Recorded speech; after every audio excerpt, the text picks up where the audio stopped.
গর্ভাবস্থায় দুধ পান করা কি নিরাপদ?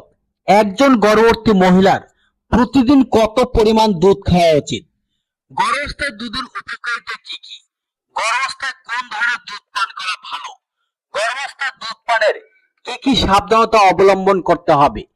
ভিডিওটি শুরু করার প্রথমেই ছোট্ট একটি রিকোয়েস্ট, ভিডিওতে একটি লাইক দিয়ে ভিডিওটি দেখা শুরু করুন। গর্ভাবস্থায় গর্ভবতী মহিলার প্রয়োজনীয় সমস্ত পুষ্টি দুধে থাকে। স্বাস্থ্যকর ফল, শাকসবজি এবং শস্য ছাড়াও গর্ভবতী মহিলাদের প্রতিদিন 1 গ্লাস দুধ পান করার পরামর্শ দেওয়া হয়। গর্ভাবস্থায় দুধ পান করা কি নিরাপদ? হ্যাঁ, গর্ভাবস্থায় প্রতিদিন দুধ খাওয়া মা ও শিশু উভয়ের জন্য ভালো। দুধে থাকে ক্যালসিয়াম, প্রোটিন এবং ভিটামিন ডি, যা গর্ভস্থ শিশুর বৃদ্ধির জন্য গুরুত্বপূর্ণ। একজন গর্ভবতী মহিলার প্রতিদিন কত পরিমাণ দুধ খাওয়া উচিত? একজন গর্ভবতী মায়ের পরিমিত পরিমাণে দুধ এবং অন্যান্য দুগ্ধজাত খাবার খাওয়া উচিত। পরিমাণ যদি বেশি হয় তাহলে এর জন্য ফোলা ভাব এবং পেটের সমস্যা হতে পারে। গর্ভাবস্থায় একজন মহিলার প্রতিদিন 3 কাপ দুধ পান করে তার প্রয়োজনীয় সমস্ত পুষ্টি পেতে পারেন। তবে গরুর দুধের পরিবর্তে অন্য কোনো দুধ যদি হয় তাহলে সেই দুধে কতটা পুষ্টি আছে তা জেনে নিয়ে সেই অনুযায়ী দুধ খাওয়া উচিত। গর্ভাবস্থায় দুধের উপকারিতা কি কি? দুধ গর্ভবতী মহিলাদের জন্য ক্যালসিয়াম এবং ভিটামিন ডি তে ভরপুর গুরুত্বপূর্ণ একটি পানীয়। একদিকে গর্ভবতী অবস্থায় পর্যাপ্ত ভিটামিন ডি শরীরে প্রবেশ করলে গর্ভস্থ শিশুর অ্যালার্জি হওয়ার সম্ভাবনা কম থাকে। অন্যদিকে দুধ পান করলে একজন গর্ভবতী মা প্রতিদিন প্রয়োজনীয় ক্যালসিয়াম পেতে পারেন। গর্ভবতী অবস্থায় দুধ খেয়ে ভ্রূণের বৃদ্ধির জন্য খুব উপকারী, যার ফলে শিশু দীর্ঘ এবং লম্বা হতে পারে। কৈশোরের শেষের দিকে শিশুর রক্তে উচ্চতার ইনসুলিনের মাত্রা টাইপ 2 ডায়াবেটিস হওয়ার ঝুঁকিও হ্রাস করতে পারে। দুধে প্রোটিন, অ্যামাইনো অ্যাসিড এবং ফ্যাটি অ্যাসিড রয়েছে, যা শিশুর স্নায়ুতন্ত্র গঠনের জন্য প্রয়োজনীয়। দুধে ক্যালসিয়াম এবং প্রচুর পরিমাণে আয়রন থাকার জন্য শিশুর হাড়ের বৃদ্ধি ভালোভাবে হয় এবং শিশুর শরীরকে অক্সিজেন পেতে সহায়তা করে। দুধে ভিটামিন এ, বি এবং ডি রয়েছে, যা গর্ভে থাকা শিশুর বৃদ্ধির জন্য প্রয়োজন।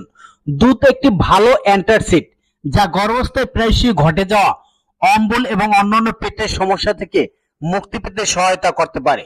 দুধের আয়োডিন ভ্রমণে মস্তিষ্কের বিকাশের সহায়তা করে এবং একটি শিশুর আইকিউ বাড়ায়। গর্ভাবস্থায় দুধ পান করা অস্টিওপোরোসিস, একাধিক স্ক্লেরোসিস এবং নবজাতক এর রিকেটস রোগের ঝুঁকিও অনেকাংশ কমিয়ে দেয়। কোনটি নিরাপদ? কাঁচা দুধ বা পাস্তুরাইজড দুধ? গর্ভাবস্থায় কাঁচা, পাস্তুরাইজড নয় দুধ পান করা কাঁচা দুধ দিয়ে তৈরি কিছু খাওয়া নিরাপদ নয়।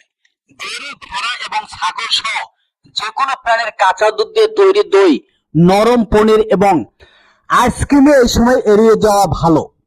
পাস্তুরাইজেশনের সময় বিপজ্জনক অণুজীবগুলিকে মেরে ফেলার জন্য দুধকে উচ্চ তাপমাত্রায় গরম করা হয়। যেহেতু কাঁচা দুধ এই পদ্ধতিতে জীবাণুমুক্ত করা হয় না, তাই এতে ইকোলাই, সালমেনেলা এবং টক্সোপ্লাজমার মতো বিপজ্জনক রোগ জীবাণু থাকতে পারে। সবচেয়ে উদ্বেগজনক জীবাণুগুলোর মধ্যে একটি হলো লিস্টেরিয়া, যা লিস্টেরিওসিস নামে একটি সংক্রমণের কারণ হতে পারে। গর্ভবতী মহিলাদের জন্য লিস্টেরিয়া বিশেষ ঝুঁকিপূর্ণ। এর কারণে অকাল প্রসব, মৃত্যু প্রসব এবং লিস্টেরিওসিস হতে পারে, যা নবজাতকের জন্য ভয়ঙ্কর আকার নিতে পারে। মারাত্মক খাদ্য বিষক্রিয়ার কারণ হলো লিস্টেরিয়া। গর্ভাবস্থায় কোন ধরনের দুধ পান করা ভালো? বেশিরভাগ বিশেষজ্ঞরা বলেছেন যে গর্ভাবস্থায় গরুর দুধ পান করা সবচেয়ে ভালো। এর মধ্যে আদর্শ পুষ্টি, ক্যালসিয়াম এবং ভিটামিন ডি এর মতো ভিটামিন এবং খনিজগুলি প্রচুর পরিমাণে রয়েছে। গর্ভাবস্থায় দুধ পান করার নিরাপদ উপায়: 2:1 অনুপাতে দুধে জল মিশ্রিত করুন। একটি মিল্কশেক বা চায়ে যোগ করেও খেতে পারেন। উষ্ণ দুধে চুমুক দেবেন না। খাওয়ার ঠিক পরে দুধ পান করবেন না। 3 গ্লাস পর্যন্ত দুধ পান করুন। গর্ভাবস্থায় দুধ পানের কি কি সাবধানতা অবলম্বন করতে হবে? দইয়ের মতো দুগ্ধজাত পুষ্টিকর আইটেমগুলি বিকেলের জল খাবার হিসেবে খেতে পারেন, তবে তাতে চিনির পরিমাণের দিকে নজর রাখুন, কারণ গর্ভাবস্থায় খুব বেশি চিনির মাত্রা বিপজ্জনক হতে পারে। সকালের জল খাবারে কর্নফ্লেক্স, ওটস এবং বার্লির মতো সিরিয়ালের সাথে দুধ মিশ্রিত করুন। এতে একজন গর্ভবতী মহিলা কার্ব এবং প্রোটিনের সঙ্গে একটি সুষম খাবার পাবেন। রাতের খাবারের পরে 1 কাপ স্কিমড দুধ পান করুন। আনপেস্টুরাইজড দুধ এবং স্বাদযুক্ত পনির দিয়ে প্রস্তুত যে কোনো খাবার এড়ানো ভালো। কোনো গর্ভবতী মহিলা এই জিনিসগুলো যদি খেয়ে থাকেন তাহলে তার ব্যাকটেরিয়া দূষণের কারণে লিস্টেরিয়াসিস হওয়ার সম্ভাবনা থাকতে পারে। আশা করি বিষয়গুলি খুব সুন্দরভাবে বুঝতে পেরেছেন। ভিডিও সম্পর্কে যদি কোনো প্রশ্ন কিংবা মতামত থাকে তবে তা কমেন্ট বক্সে উল্লেখ করুন আর ভিডিওটি জনস্বার্থে শেয়ার করুন। আর যারা আমাদের চ্যানেলটি এখনো সাবস্ক্রাইব করেননি তারা দ্রুত আমাদের চ্যানেলটি সাবস্ক্রাইব করে নিন এবং পাশে থাকা বেল আইকনটি প্রেস করুন যাতে আমাদের চ্যানেল থেকে ভিডিও আপলোড করার সাথে সাথে আপনারা দ্রুত পেতে পারেন। এতক্ষণ সাথে থাকার জন্য ধন্যবাদ।